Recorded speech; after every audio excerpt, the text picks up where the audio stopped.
اس وقت جب ہم بات کر رہے ہیں تو یہ ذیقعد کا مہینہ ہے اور بہت جلد ذی الحج کا مہینہ چڑھنے والا ہے، اور لوگ حج کے سفر کی تیاریاں کر رہے ہیں۔ کچھ دوست اور ساتھی جا چکے ہیں، کچھ جانے والے ہیں، اور زور و شور سے حج کی تیاریاں اور حج انشاءاللہ بہت جلد آنے والا ہے، آپ کو پرفارم کرنا ہے۔ آج ہم گفتگو حج پر کریں گے۔ سب سے پہلے ہمارے پیش نظر اس کی اہمیت ہونی چاہیے کہ یہ عبادت کس اہمیت کی حامل ہے، اور اللہ کے حبیب صلی اللہ علیہ وسلم نے اس کی اہمیت ہمیں کیسے سمجھائی ہے۔ آپ کا فرمان مبارک ہے کہ جس کو حیثیت ہو، صاحب استطاعت ہو، اور اس گھر کے حج کو نہ آئے، وہ یہودی مرے یا نصرانی ہمیں کیا۔ آپ اندازہ لگائیں، صاحب حیثیت ہو کے جو حج نہ کرے، اللہ کے حبیب نے اسے امت سے ہی آؤٹ کر دیا۔ جب وہ امت سے ہی آؤٹ ہو گیا تو شفاعت رسول سے بھی محروم ٹھہرا۔ اس لیے یہ بات پیش نظر رہنی چاہیے، اور استطاعت میں دو چیزیں آتی ہیں کہ آپ کی صحت اس قابل ہو کہ اس سفر کو آپ اختیار کر سکیں، آپ کے گھریلو حالات اس قابل ہوں کہ آپ گھر چھوڑ کے جا سکیں، اتنے پیسے یا سکے آپ کے پاس موجود ہوں کہ آپ یہ کم سے کم 40 یوم جو ہیں یہ وہاں آنے جانے میں اور عبادات میں صرف کر سکیں۔ تو اس سے زیادہ اہمیت اللہ کے حبیب صلی اللہ علیہ وسلم اور کیا بتا سکتے ہیں حج کی، کہ جو استطاعت ہونے کے باوجود حج کو نہ جائے تو اللہ کے حبیب فرما رہے ہیں وہ یہودی مرے یا نصرانی ہمیں کیا، ہمیں اس سے تعلق ہی نہیں ہے۔ سرکار اس سے تعلق ہی قطع کر رہے ہیں، اور جس سے میرے آقا تعلق قطع کر لیں اس کے پاس کیا بچتا ہے، کیا بچے گا اس کے پاس۔ اس لیے اس کی اہمیت کا اندازہ آپ اس سے کر سکتے ہیں۔ دوسری چیز آپ فرما رہے ہیں کہ جس نے ان 5 یوم میں، حج کے 5 یوم میں فحشی اور بے حیائی کا کام نہ کیا اور ارکان حج کو پورا کر لیا، تو وہ ایسے ہو جاتا ہے جیسے ایک دن کا پیدا شدہ بچہ، اتنا معصوم کہ اللہ اس کے تمام گناہوں کو دھو ڈالتا ہے، چاہے اس کی عمر اس وقت 70 سال ہے یا 80 سال ہے۔ اگر اس نے 70 سال بھی کوتاہیاں اور غلطیاں کی ہیں اور 5 دن وہ عبادت کر لی ہے اور پراپرلی اس کو پرفارم کیا ہے، بے حیائی اور فحاشی کے کاموں میں وہاں حصہ نہیں لیا، تو وہ ایسے ہو جائے گا یہ حج پرفارم کرنے کے بعد جیسے نوزائیدہ بچہ۔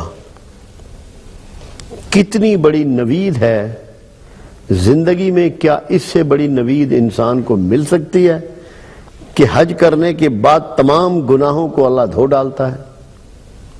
میرا خیال ہے کسی ایک انسان کے لیے جو صاحب ایمان ہے اور جس کو یہ پتہ ہے کہ میں نے اللہ کو جواب دہی کرنی ہے اور روز قیامت اللہ کے حضور کھڑا ہونا ہے، اس کو اس سے بڑی خوشخبری اس زندگی میں کیا اور دوسری مل سکتی ہے کہ اس کی معصومیت پر گواہی دے رہے ہیں خاتم النبیین مخبر صادق رسول اللہ صلی اللہ علیہ وآلہ وسلم۔ یہ دونوں اتنی بڑی خبریں ہیں کہ میرا خیال ہے کہ اس کا کوئی مقابل اور بات نہیں ہو سکتی۔ تیسری امپورٹنٹ بات، بہت امپورٹنٹ، پروردگار عالم ابراہیم خلیل اللہ سے فرماتے ہیں کہ ابراہیم میرا گھر تعمیر کرو اور لوگوں کو اس کے حج کی دعوت دو۔ لوگ دبلے پتلے اونٹوں پر، اونٹنیوں پر، جانوروں پر دور دراز سے آئیں گے، تو میزبان کون ہوا؟ حج کی دعوت کس نے دی؟ اللہ نے، ایک برگزیدہ پیغمبر کے ذریعے۔ آخری دن تک، قیامت کے قریب تک بھی، جب تک حج جاری رہے گا، جو بھی حاجی جائے گا وہ اللہ کا مہمان ہوگا۔ تو وہ شخص کتنا معزز ہو جاتا ہے، اللہ جس کا میزبان ہے، اور اللہ دعوت دے کے بلا رہا ہے، آپ اپنی مرضی سے نہیں جا رہے۔ یہ چیز ذہن میں رکھ لیں کہ آپ اپنی مرضی سے نہیں جا رہے، دعوت وہاں سے آئی ہے۔ تو جو دعوت دے کے بلا رہا ہے وہ آپ کے اعمال کو کس انداز میں کیسے کیسے قبول فرمائے گا، کیسے کرم کر دے گا، کیسی رحمت کر دے گا، کیسی برکتیں آپ پہ نازل کرے گا، کیسے انعامات سے آپ کو نواز دے گا۔ تو آپ مہمان ہیں اللہ کے اکارڈنگ ٹو قرآن۔ قرآن کے مطابق آپ اللہ کے مہمان ہیں، وہاں کسی کے مہمان نہیں ہیں۔ تو جیسے ہی بندہ حج کا ارادہ کرتا ہے نا، اللہ کی میزبانی شروع ہو جاتی ہے، وہ قابل احترام ہو جاتا ہے، وہ معزز ہو جاتا ہے کہ یار یہ تو اللہ کا مہمان ہے بھائی، اس کو تو اللہ نے بلا لیا ہے، اس کی میزبانی کا شرف تو اللہ خود اٹھا رہا ہے۔ تو 1 منٹ کے 1000ویں حصے میں انسان جیسے ہی حج کا ارادہ کرتا ہے، عام بندہ نہیں رہتا، اللہ کا مہمان ہو جاتا ہے، معزز ہو جاتا ہے۔ کتنی بڑی پرفارمنس ہے، کبھی اس کو سوچے آدمی، ہمارے اور نہ کرنے پر امت سے اخراج کی بات بھی فرما رہے ہیں، اور میزبان اللہ خود ہے۔ ابراہیم خلیل اللہ کو اللہ کہہ رہا ہے کہ لوگوں کو میرے گھر کی دعوت دو۔ تو اس لیے اس کو اتنی ہی امپارٹنس دینی ہے جتنا کہ یہ عبادت امپارٹنٹ ہے، اور جس کا اظہار اللہ اور اس کے رسول کی گفتگو سے ہو رہا ہے۔ کبھی بھی اب جیسے کہتے ہیں نا، جب کوئی حج کر کے آئے تو اسے جلدی جلدی مل لو، جلدی جلدی اس سے مصافحہ کر لو، جلدی جلدی اس کو ماتھے پہ بوسہ دے لو، اس کو گلے سے لگا لو، وہ نور اور برکتیں لے کے جتنی جلدی مل لو گے تم بھی کچھ سمیٹ لو گے۔ اور یہی رسول اللہ صلی اللہ علیہ وسلم کی ایڈوائز ہوتی تھی۔ مجھے تو جب پتہ لگتا ہے کوئی حاجی ہے تو میں امیڈیٹلی کوشش کرتا ہوں اس کو ملنے کی، کہ جب سرکار نے یہ طریقہ بتایا ہے کہ یہ نور لے کے آیا ہے، یہ برکتیں لے کے آیا ہے، یہ رحمتیں لے کے آیا ہے، یہ انعام لے کے آیا ہے، تو تمہیں بھی تو کچھ مل جائے گا، اس کے گلے ہی لگ جاؤ، جو وہ تحفے لایا اس میں سے کوئی 2 کھجوریں ہی کھا لو۔ تو کتنی امپورٹنٹ یہ عبادت ہے۔ تو جب تک ہمیں اس کی اہمیت کا اندازہ نہیں ہوگا، اس کو ہم اس طریقے سے پرفارم نہیں کر سکتے۔ ہم نے اس کو ایک رواج بنا لیا ہے، ریچول بنا لیا ہے۔ اتنی بڑی عبادت کو رواج نہیں ہو سکتا، اس کے اندر حکمتیں ہوں گی، دانائی ہوگی، تعلق باللہ ہوگا، کوئی خاص اخلاص ہوگا، خاص قوت پناہ ہوگی۔ ہمیں اس پر بات کرنی ہے۔ 2009 میں حج پہ گیا تو یہاں لاہور میں ساتھیوں نے بہت بڑی ایک ملاقات کا لمبی کرتے کرتے کرتے کو 350-400 لوگ اکٹھے ہو گئے، کھانا شانا ہوا۔ مجھے کہنے لگے کہ آپ کس لیے حج پہ جا رہے ہیں، خاص آپ کے ذہن میں کیا بات ہے؟ میں نے کہا ایک تو یہی بات ہے جو میں نے ابھی آپ کو سنائی ہے کہ کیسے کیسے انعامات ہیں، کیسی قبولیت ہے، اور رسول اللہ صلی اللہ علیہ وسلم کی طرف سے کیسی وعید ہے نہ کرنے پہ۔ میں نے کہا ایک اضافی بات اور بھی ہے،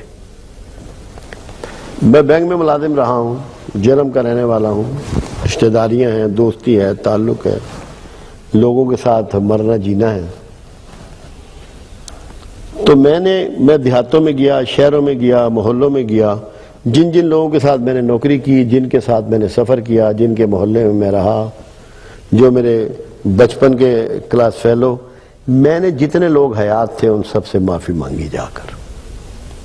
مبادہ میری زبان یا ہاتھ سے کسی کو دکھ پہنچا ہو تو میں ان سے معافی لوں۔ میں نے کہا میرا حج تو یہ ہے کہ مخلوق سے معافی اکٹھی کر کے خالق کو پیش کرنی ہے کہ اب تو بھی معاف کر دے۔ لینی معافی ہے اس سے، کیونکہ ہم میں سے کوئی بندہ یہ نہیں کہہ سکتا کہ میں پاکیزہ ہوں، مجھ سے گناہ سردرد نہیں ہوتے، مجھ سے غلطیاں اور کوتاہیاں سردرد نہیں ہوتی، میری نیت میں کھوٹ نہیں آ جاتا۔ سارا کچھ سب کے لیے ممکن ہے اور روٹین میں چل رہا ہے۔ تو معافی لینے کے لیے ضروری ہے کہ آپ یہاں مخلوق سے معافی لیں اور پھر جو معاف کرے گا اسے معافی مل جائے گی۔ تو میرا ایک مقصد معافی بھی تھا کہ میں اللہ کی مخلوق سے معافی مانگی ہے، سب سے گزارشیں کی ہیں، اب یہ اکٹھی کر کے اللہ کے حضور کر دوں تاکہ میرا مالک بھی مجھے معاف کر دے۔ تو جو بھی حج کو جائے کم از کم اپنی سلیٹ کو کلین کر لے، دھو ڈالے قدورتیں، بغض، غصہ، جھگڑے، کسی نے فائدہ پہنچایا، کسی نے نقصان پہنچایا، واش کر کے جائے، دھو ڈالے، پاکیزہ نفس ہو کے جائے تاکہ اللہ کا نور اس کے سینے میں اللہ بھر دے۔